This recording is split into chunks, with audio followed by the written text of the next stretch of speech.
వాళ్ళందరికీ పార్టీ అన్ని విధాలు అండగా నిలుస్తాం. ఈరోజు ప్రతి ఒక్కరూ నిలుస్తాం. ఈ రోజు మీరు ఒకసారి గమనించండి, ఈ ప్రాంతానికి సంబంధించినటువంటి శాసనసభ్యుడిని చూస్తే ఎక్కడ జామాయిలు చుట్టూ కుట్టాడు నరికేసి, ఎక్కడ గ్రావెల్ ఉంటే అది తోలేశారు, ఎక్కడ మట్టి ఉంటే అది నింగేశారు. అదే తను అడిగితే దానికి సంబంధించి కూడా చెప్పారు, ఎన్ఆర్ఐ అంటే బయట అమెరికా నుంచి వచ్చి ఇక్కడ సమాజ సేవ చేస్తామని వచ్చాడంట. సమాజ సేవ ఏంటంటే గ్రావెల్ ఎత్తడం, చెట్లు కొట్టడం, మామూలు మింగడం, మట్టి మింగడం, ఇవన్నీ రకరకాలైనటువంటి గలీజు పనులు చేయడం తప్ప ఈ ప్రాంతానికి సంబంధించి మిమ్మల్ని అడ్డుపెట్టి దోచుకోవడం తప్ప ఎక్కడ జరిగినటువంటి పరిస్థితి లేదు. ఉదయగిరి నియోజకవర్గంలో పెద్దల రాజమోహన్ రెడ్డి గారి దగ్గర నుంచి ఈ రోజు రాజగోపాలన్న వరకు ఏ రోజైనా ప్రజల సొత్తు ఒక్క పైసా ఆశించినటువంటి సందర్భాలు ఉన్నాయనేటువంటిది ఒక్కసారి మీరు గుర్తు చేస్తున్నారు. కాబట్టి ఇటువంటి వ్యక్తి మీకు శాసనసభ్యుడిగా ఉండాలి. ఎందుకంటే ఉదయగిరి నియోజకవర్గ భవిష్యత్తు 6 నెలలకి అర్థమైపోయింది ఉదయగిరి నియోజకవర్గ ప్రజలకు.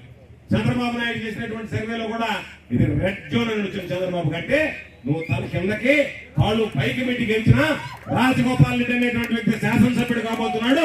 నువ్వు పెట్టినటువంటి అభ్యర్థి కాదు కదా. మీరు ఎవరిని అభ్యర్థి పెట్టినా సరే శాశ్వతంగా ఉదయగిరి నియోజకవర్గం అనేటువంటిది వైఎస్ఆర్ కాంగ్రెస్ పార్టీ ఖాతాలో జమకబోతుంది అని చెప్పి స్పష్టంగా చెప్పడం జరిగింది. కాబట్టి అటువంటి నేపథ్యంలో మిమ్మల్ని అందరినీ కోరుకునేది మీ అందరి ఆదరణ ఆశీస్సులు రాజన్నకు ఉండాలా.